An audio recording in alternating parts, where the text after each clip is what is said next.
Ofelia en las aguas, me parece, que es de un pintor que se llama John Everett Millais, no sé cómo se pronuncia en inglés, y que, repito, que es esa imagen de Ofelia, la novia de Hamlet, ahogada o a punto de ahogarse, porque, como se cuenta en Hamlet, Ofelia se ahoga.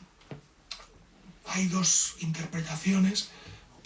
Una, se cae accidentalmente al agua porque está muy deprimida, muy enloquecida por la fría indiferencia de Hamlet hacia ella y por la muerte de su padre. En fin, no nos vamos a meter en Hamlet. Y la otra teoría es que se suicida directamente, no es un accidente, sino que se arroja al agua. Bueno, entonces la idea era, al ver este cuadro, que lo vi hace siglos en Londres, pues se me ocurrió la idea de escribir un poema que contara la historia de Ofelia desde el punto de vista de Ofelia y no de Hamlet. En Hamlet, Ofelia es un personaje secundario, realmente no tiene el protagonismo que debería. Yo creo que la obra hubiera ganado mucho si Ofelia tuviera más protagonismo que algunos personajes que son un poco tontos, que están por allí. Pero bueno, justamente por eso lo quise escribir. Y repito que es lo que Ofelia le debería o le podría haber dicho a ver si lo encuentras.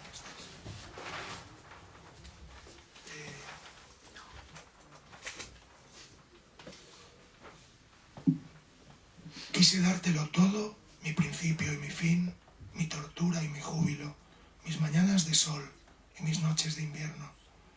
Quise darte la alquimia de mi vientre, con la que soy capaz de dar la vida al espasmo que tú olvidas tan pronto. Quise darte estas flores, este río. Quise darte este cuerpo que se lleva en las aguas. Pero a ti te atrapó el trabalenguas de este mundo. Te extraviaste en palabras malolientes como tus calzas y tu miedo amargo. Y a ellas las amabas más que a mí, por mucho que dañasen como úlceras el último repliegue de tu espíritu. ¿Y qué fue de mi pelo y mis canciones? ¿Y qué fue de este cuerpo que se lleva en las aguas? Y ahora quédate con tu infinito. Te cedo la negrura de la noche y el gusano que anida en todo entendimiento. Te cedo el todo y la nada, la música de las estrellas perdidas. Te doy la mano fría de esta aurora fría y un mundo de palabras sin sentido. Te doy la eternidad, te doy el miedo, te doy la luna llena que me alumbra. Dile adiós a este cuerpo que se lleva en las aguas. Ya ven, con la mano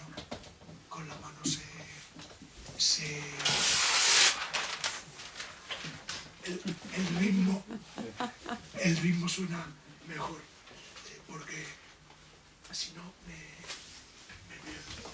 Bueno, este poema ya he dicho que lo escribí pensando en las palabras que Ofelia no le dijo, porque no pudo, no quiso, no se atrevió a decirle al frío, despectivo, vacilante y insoportable en cierta forma. La volví a leer hace poco y aunque es una obra maravillosa, hay momentos en que te cabreas y dices, yo hubiera cogido a Hamlet y le hubiera dado dos tortas y decir, pero eres un capullo, tío, eres un pedazo de capullo. Pero bueno, en fin, supongo que esta era el secreto de la obra. Bueno, ahora... voy a leer ahora un poema muy breve que, en cierta forma, alguien que está aquí, que es Alfonso Armada, hizo posible, porque él me hizo conocer, me permitió conocer a un escritor al que yo admiro mucho, que fue muy amigo de Alfonso y de Corina en Nueva York, que se llama James Salter, el autor de La última noche, que son relatos, un libro de memorias que es para mí extraordinario, que se llama Quemar los días, una novela que para mí es una de las mejores novelas norteamericanas del siglo XX, que se llama Años Luz. Y luego una novela que yo traduje, pero que no es tan buena, que se llama Todo lo que hay. Bueno, entonces él, que lo conocía, Salter vino con su mujer a hacer un viaje por España y me lo mandó por correo certificado a Sevilla, donde yo tuve la suerte de conocerlo, y luego también tuve la suerte de volver a ir a su casa en Nueva York, en Long Island, donde vivía. Un día me llevó a la playa, me enseñó el lugar donde iba a pasear todos los días, donde una ola estuvo a punto de ahogarlo, porque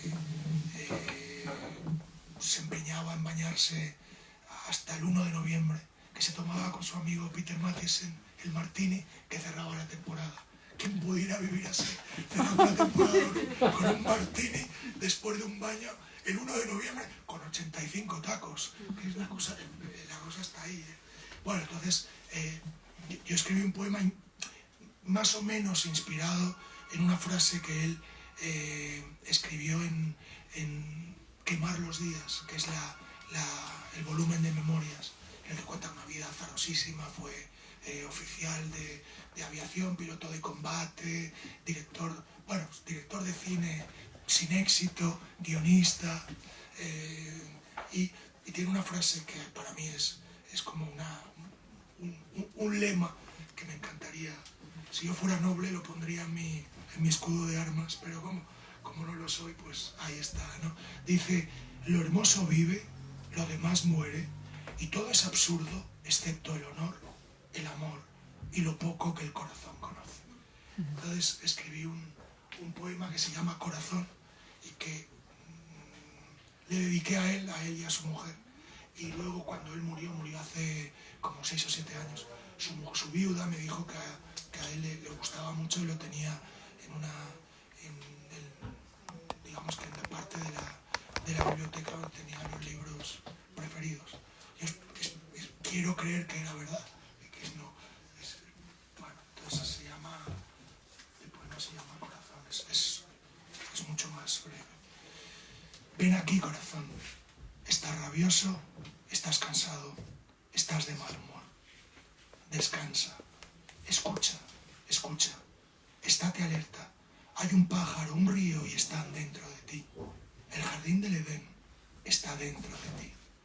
No rabies, no desfallezcas, late despacio, aquí cerca, como quien duerme tras la primera noche del amor, como quien besa por vez primera un pezón henchido de deseo. Late tranquilo, incansable, aquí cerca, despacio, con dedos suaves, como aquella mujer que amortajaba a los muertos. Despacio, muy despacio, como una nube a punto de perderse sobre ninguna parte. Bueno, este es un poema Corazón. Conté también que está inspirado en una persona que conocí y que murió, ya era una persona mayor, y luego me enteré que una sobrina suya la había amortajado. Es la persona que sale aquí y es una cosa que me llamó mucho la atención, porque aparentemente ya nadie amortaja a los muertos. Es algo de lo que formaba parte del ritual de la vida de cualquier civilización. Todas, de una forma o de otra, cumplían con lo que se llamaba el último viaje de los muertos. Entonces, esa persona que lo hizo, que luego me fijé en las manos y realmente tenían algo especial, era la persona que en la familia tenía, en una familia muy numerosa, tenía la responsabilidad de amortajar a los muertos, cosa que a mí me pareció algo maravilloso. Bueno, evidentemente es un tema que no es agradable, pero que todavía haya personas así que se dedican a eso, y que no sea el empleado de la funeraria o la persona que trabaja en un hospital el que se ocupe de hacerlo, sino que sea alguien que forma parte de la familia y que tiene como esta prerrogativa. Me pareció algo muy emocionante, ¿no? Estoy cansado, porque yo cada vez que leo pienso que soy encoñado. No. Vale. Gracias por la paciencia. Bueno, ahora voy a leer uno muy breve, que es un haiku, que es los primeros poemas que escribí. Bueno, yo empecé a escribir muy joven, como todo el mundo que se dedica a la poesía, pero los primeros que escribí eran horrorosos, eran lamentables y nunca los, por suerte, porque se me podría chantajear si los hubiera llegado a publicar. Hoy en día sacarlos a la luz sería motivo de chantaje. Pero no, hasta ya con 30 y pico, ya 40 años, no empecé a publicar o a tomarme en serio la idea de publicar los poemas. Y uno de los primeros que escribí es muy breve, evidentemente porque es un haiku, está inspirado por una noche de verano de junio que viví en Deià. Yo soy de Mallorca, aunque llevo 33 años viviendo en Sevilla. Mis hijos son sevillanos, pero yo soy de Mallorca y en Deià, que es un pueblecito, ahora se ha convertido en una colonia de hippies millonarios y es carísimo. Pero hubo una época en que todavía se podía alquilar a un precio razonable una casa y una casita muy humilde, y yo tenía una casita alquilada, un apartamento, y tenía algunos amigos.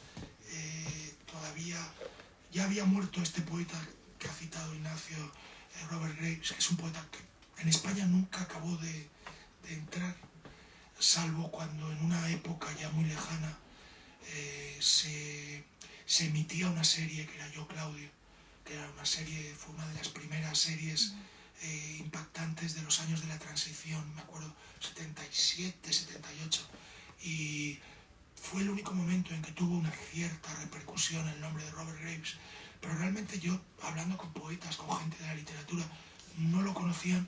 En cambio, en Mallorca, Robert Graves era un personaje, era un señor mayor que llevaba viviendo 40 años en Mallorca, como un hippie loco, que paseaba por la calle, yo lo recuerdo, llevaba un sombrero cordobés, una bolsa de esparto, un chaleco negro, unos pantalones de pana y un pañuelo al cuello, y era altísimo, medía como 1,90, y claro, iba caminando, yo lo recuerdo, yo era un adolescente, y él pasaba por la calle en medio de una multitud, y es como si estuviera realmente solo, porque tenía esa capacidad de...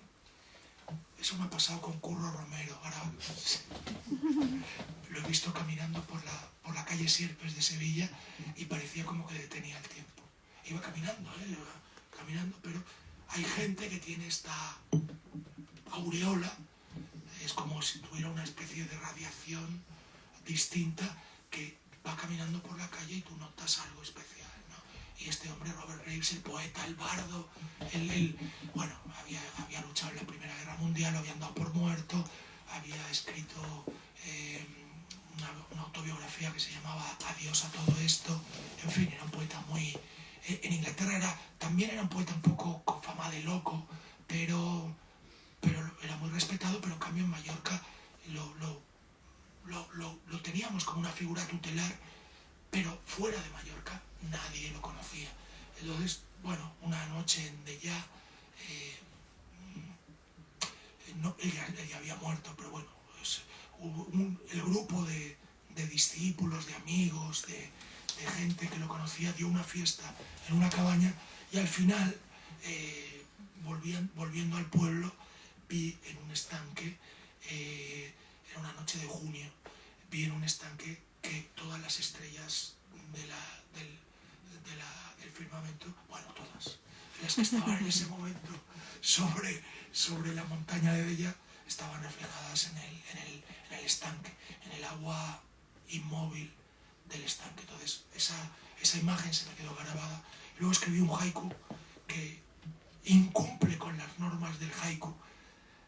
Eso me lo dijeron demasiado tarde, cuando ya estaba publicado, porque según las normas del haiku nunca se debe nombrar la estación del año, sino que debe ser el poema el que evoque, a través de los objetos, de la impresión, de las referencias, evoque la estación, el otoño, el invierno, el verano o la primavera. Y yo lo incumplí porque empieza así: noche de junio, las ranas nos despiden, ebrias de estrellas. Claro, bueno, luego pensé, lo voy a retirar, pero no, cuando ahora estaba preparando esta antología, lo volví a leer y dije, no, me gusta. Y creo que el momento que evoca es lo suficientemente atractivo como para dejarlo, a pesar de que, repito, incumple los mandamientos del haiku. Entonces lo dejé. Este poema lo escribí hace mucho tiempo y fue, creo que, el primero que publiqué, uno de los primeros que publiqué. Ya me ha contado Ignacio que mi carrera como escritor de poemas ha sido muy, muy extraña, porque escribí muchísimo en muy poco tiempo, pero luego me ocurrió una cosa horrible, o no lo sé, que es que de pronto el metrónomo dejó de sonar. Y un buen día, después de haber escrito muchísimo, con una velocidad, no sabía si decir admirable o horrible, pero bueno, con mucha velocidad, de pronto como que se secó la música interna que te va marcando ese ritmo que desemboca en un poema, y dejé de escribir. Entonces estuve mucho tiempo que prácticamente no escribí. Ahora he vuelto a escribir, pero poco. La poesía no fluye con la fuerza con que fluía antes. Uno de los poemas que he escrito recientemente es un poema muy largo, espero no aburrirles, porque es un poema, además, inspirado por un músico al que casi nadie conoce, o muy poca gente conoce. Es para boomers, porque era el músico de los Beach Boys, que es uno de los grandísimos músicos del siglo XX, pero que es un personaje que ha estado eclipsado. Todo el mundo habla de los Beatles, de Johnny Mitchell, de Leonard Cohen, de Bob Dylan, pero Brian Wilson, que para mí es quizá el mejor de todos, musicalmente hablando, se ha eclipsado. De hecho, ayer leí, lo comentaba con Ignacio, que lo van a internar en un hospital porque ha perdido por completo la memoria, está viviendo una especie de deterioro cognitivo irreversible. Pero el problema es que este hombre con 24 o 25 años entró en una dinámica de locura, de depresión, de trastornos compulsivos, y prácticamente su trayectoria se agotó en 5 o 6 años. Siguió escribiendo, siguió componiendo, siguió actuando, pero a partir de esa especie de caída en el abismo, dejó prácticamente de componer. Y bueno, tuvo una infancia muy, muy problemática, porque su padre era un maltratador. Su padre era como el padre de Mozart, era un músico frustrado y quería que su hijo, al que le veía unas dotes de música, de musicalidad excepcionales, quería que su hijo fuera todo lo que él no había podido ser. Entonces lo maltrataba, si tocaba el piano y se equivocaba le pegaba, en fin, lo sometió a todo tipo de humillaciones. Entonces tuvo una vida muy dura. Y se me juntaron otra persona a la que yo admiro muchísimo, que es Chekhov, el escritor, que también tuvo una vida durísima cuando era niño, porque su padre, que era músico aficionado, cantaba en las iglesias, era músico coral, ya saben que la liturgia ortodoxa, Chekhov era ruso, la liturgia ortodoxa incluye una enorme cantidad de polifonías que se cantan en los oficios. Y entonces toda iglesia rusa tiene un coro, y cada vez que hay una misa, bueno, no sé si hay misas, creo que no son misas, pero bueno, cada vez que hay una ceremonia, una boda, un funeral, lo que sea, se canta hay un enorme repertorio. Y el padre de Chekhov era cantor y obligaba a Chekhov y a sus hermanos a cantar en las ceremonias religiosas, aparte de que también le pegaba continuamente porque era un maltratador. Entonces se me mezclaron Chekhov, Brian Wilson, y luego bueno, ya lo han visto, me extirparon un tumor en la garganta. Entonces yo había vivido algunos años de muchas visitas a los hospitales y de una salud bastante precaria. Y entonces,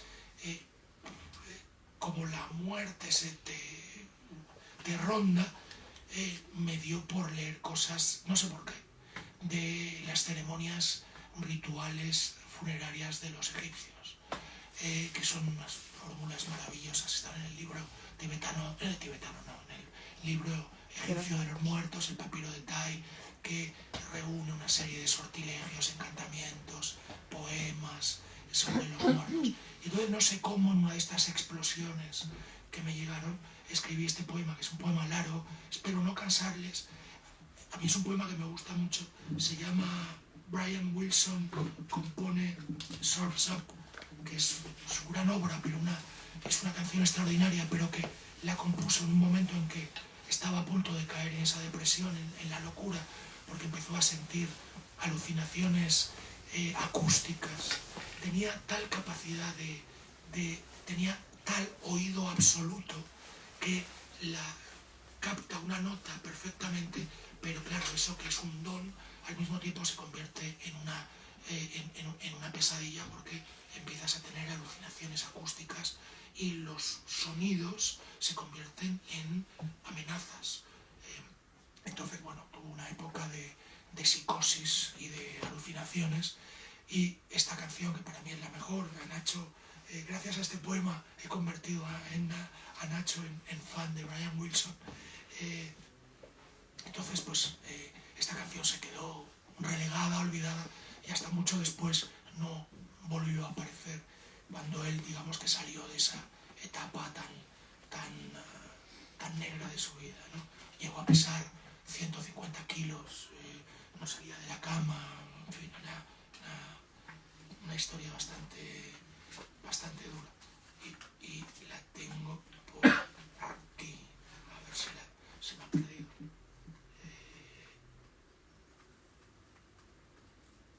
A ver, la tenía por aquí.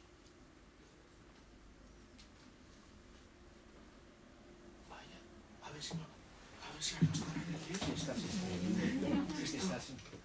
Lo has leído tú, ¿no? Sí, lo he visto antes. Brian Wilson compone solos. Ahí está. Bueno, he intentado, no sé si lo he conseguido, he intentado aunar estas tres experiencias, porque yo creo que la música, como cualquier expresión artística, pero creo que la música más todavía, la música es un caudal que recoge todo lo que se ha hecho antes. Y lo mismo con el flamenco, vienen los romances y canciones bereberes y canciones de la India o de Egipto y coplas y cualquier cosa, y todo como si fuera un aluvión lo arrastra y lo integra en una letra de de blues, en una composición de blues, en un fandango, en un rock, en un vals, en una sinfonía de Beethoven. Pues yo creo que en la música convergen, porque se produce como una especie de transmigración de las almas, convergen muchas músicas previas, aunque el autor sea totalmente inconsciente de que eso está ocurriendo, porque evidentemente el autor no lo sabe, pero cuando se compone una canción, yo creo que cuando se compone un poema, o se compone una novela, todo ese caudal previo que llevas de cosas que te han afectado, que has leído, que has escuchado, de alguna forma se transparentan en tu obra, ¿no? Bueno, esto se llama Brian Wilson compone Surf's Up. Tengo que decir una cosa, que si no les canso, yo estoy muy preocupado por ser un pesado, pero bueno, los Beach Boys empezaron como grupo que componía canciones playeras de surf y de coches y de playas, los chicos de la playa. Entonces era un grupo que tenía esta fama de ser un grupo de canciones para pasar el rato. Al principio lo eran, pero luego fueron evolucionando. Y el tema Surf's Up significa sube la ola, que es el lenguaje de los surferos. Cuidado, que viene la ola, que es el momento de subirse a la ola, ¿no? La canción y el poema hablan sobre lo que ocurre cuando uno se sube a la ola, pero también lo que ocurre cuando la ola te aplasta o te sepulta, que es lo que le pasó a este hombre. evidentemente hay una reflexión sobre el poder de la fama que te arrastra hacia arriba, pero luego también te sepulta. Y en el caso de Brian Wilson, también yo quise reflexionar sobre es un tema un poco peligroso, porque puede caer dentro de lo que se llama la autoayuda, pero a mí me parece que es real el poder terapéutico de la música, o de la literatura, o de la narración, como una expresión artística, la danza, el teatro, una expresión artística puede conseguir sacarnos de un agujero en momentos que estamos viviendo una situación muy, muy tensa y muy sombría para nosotros, ¿no? Y esto es lo que he puesto aquí, lo que he intentado expresar aquí. La luz de un amanecer de agosto es una nota rojiza, redonda, no, ovalada más que redonda, y casi cálida, tibia, sí, tibia, en mi menor, justo en mi menor. La rozo, la oigo, la siento, porque está aquí. No está aquí, está dentro. Y los remolinos de la playa forman una armonía a 3 voces. Las puedo oír ahora a una escala de voces que ascienden en el aire y se funden con el sol, que aún no ha salido, pero al que yo veo, porque puedo oírlo, sí, ahí está, ahora mismo asoma por el horizonte y yo lo oigo, y muevo los brazos, porque yo también asciendo con el sol y la lluvia y la niebla y el viento. Las voces están aquí de nuevo, ¿no las oís? Puedo oír las tripas del bajista y el ruido de las cañerías y el vaso continuo del extractor de humos. Pero ahora llegan las voces de los niños que cantan las vísperas en una iglesia helada, y las voces de los niños en el funeral de una tía sordomuda, y las voces de los niños que susurran, helados, agotados, cuando vuelven a casa por las calles embarradas. Esas voces están ahí. ¿Cómo es posible que no podáis oírlas? Has vuelto a ser joven, decían los sacerdotes egipcios a las momias de los muertos. Ahora respiras de nuevo, y yo los oigo en mi cabeza en un idioma que no conozco, pero que mi corazón entiende. Y esas voces abren la boca de los muertos y les dicen: respira, eres joven de nuevo. Y esas voces están ahí, han vuelto, están ahí, y los muertos son otra vez jóvenes, y mi propia voz vuelve a ser joven, y yo asciendo en el aire con la luz y el viento y los pinos y las olas de la playa.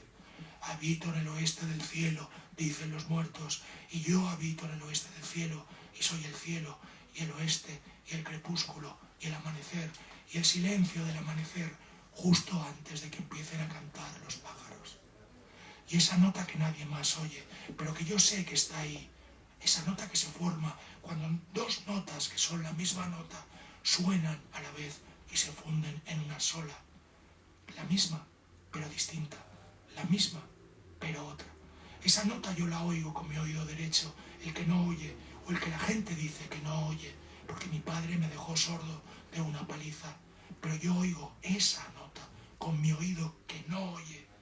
Esa es la nota que oyeron Bach y Mozart, pero no Beethoven, porque en su corazón había rabia.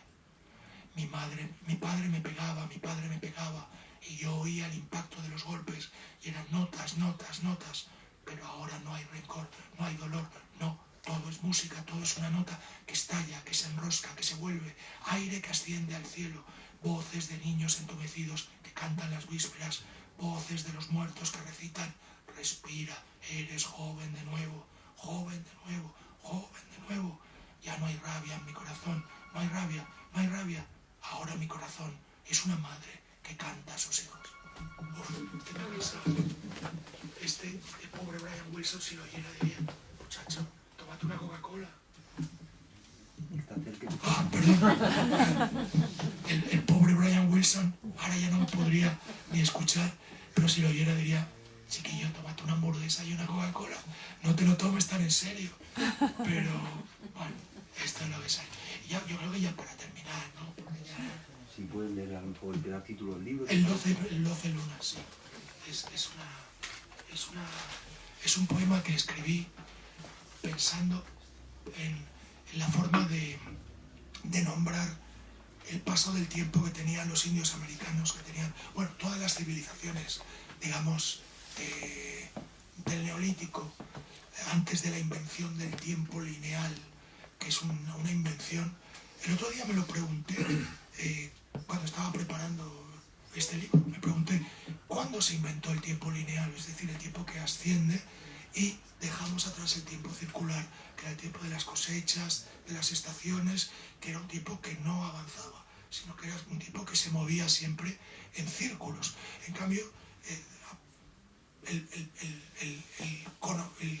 no sé cómo llamarlo, el ser humano dio un paso y cambió el sentido del tiempo al crear con el cómputo de los años que avanzan, crear la idea de un tiempo que avanza como una flecha, ¿no? Entonces, a mí me gustaban mucho las denominaciones de los pueblos primitivos que nombraban las estaciones del año y el calendario en función de las lunas.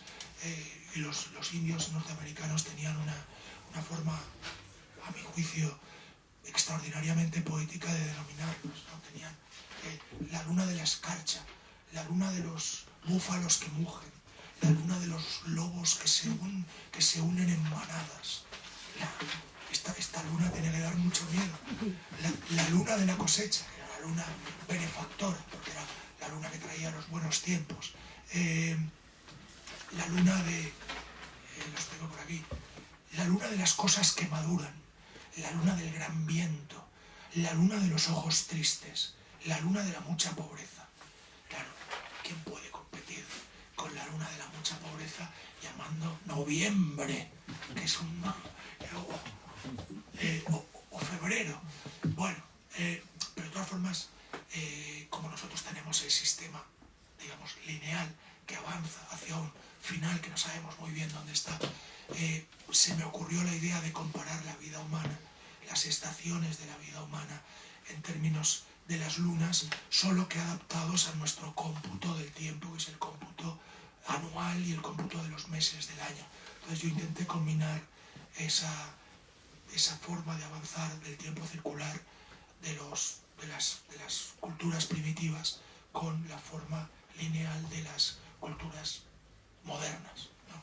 Aunque realmente leí, me lo dijo la Wikipedia, que realmente la invención del tiempo moderno, a ver, ¿dónde creen que está la invención del tiempo moderno? Es una pregunta que yo nunca me la hice ahí cuando preparaba este libro. Está en la Biblia. La primera vez que se empieza a medir el tiempo con un cómputo está en la Biblia. No sé si luego eso ya estaría antes en la cultura fenicia, pero o los egipcios que lo medían en función del año del nacimiento del faraón, pero la fórmula digamos, del cómputo del tiempo, como lo computamos nosotros, es de la Biblia, según la Wikipedia. Espero que no nos haya engañado. Bueno, este es el poema en el que intento narrar una vida a través de las 12 lunas que marcan las diferentes fases de toda vida humana, desde el nacimiento hasta la muerte, solo que adaptados al ritmo de los meses del año, tal como lo medimos nosotros. Enero es la innombrable claridad del tiempo que se ensancha como un río, y febrero es la fiebre caprichosa al sentir que maduran ya los brotes y todo es nuevo y brilla y está ahí. Y en marzo el resplandor de las glicinas nos tienta en los jardines, anunciando la vida que se ajusta a nuestros sueños. Abril es un laúd de cuerdas leves, todo brillo y ardor, cada tañido una nota en la escala de la dicha. Y en mayo el cuerpo es rey y nos gobierna como un Dios bondadoso, y la vida se sacia y decimos no quiero más, pero ansiamos más. Y en junio la pereza jubilosa y la carne que se hunde en otra carne, y el sabor de la fruta y un tañido mucho más armonioso, porque el cuerpo es joven y lo sabe y no necesita nada. Y en julio la gran luna que no duerme, y el agua en pleamar, y la piel que arde, y el canto testarudo de los grillos que nos dice sí, sí, todo esto es tuyo. Y en agosto la siega y la cosecha y un granero en la casa y quizá un niño y la tranquilidad de saber que uno ha encontrado por fin su lugar y quiere hacer lo suyo por mucho tiempo. Y en septiembre llega otro niño, pero hay una grieta en la pared y el lavabo se atasca y la música es débil y cada uno sabe que no podrá ser nada más y tiembla con las primeras lluvias del otoño. Y en octubre la luz se fatiga y cada noche nos niega ya el perdón y nuestra vida es un plato que está frío. En noviembre es la vergüenza de ser aún el mismo junto al terror de no volver a serlo, porque el tiempo se escurre y los sirvientes abandonan su puesto a toda prisa, hartos ya de servir a un amo inútil. Y la escarcha en el alma, eso es diciembre, la corona de acebo colgada de una puerta que nadie, salvo el viento, va a abrir ya. Y no hay sino memoria que regresa con las manos vacías y una casa desierta y la certeza de que nunca volveremos a ver a quien ya se ha ido. Bueno, esto es el final.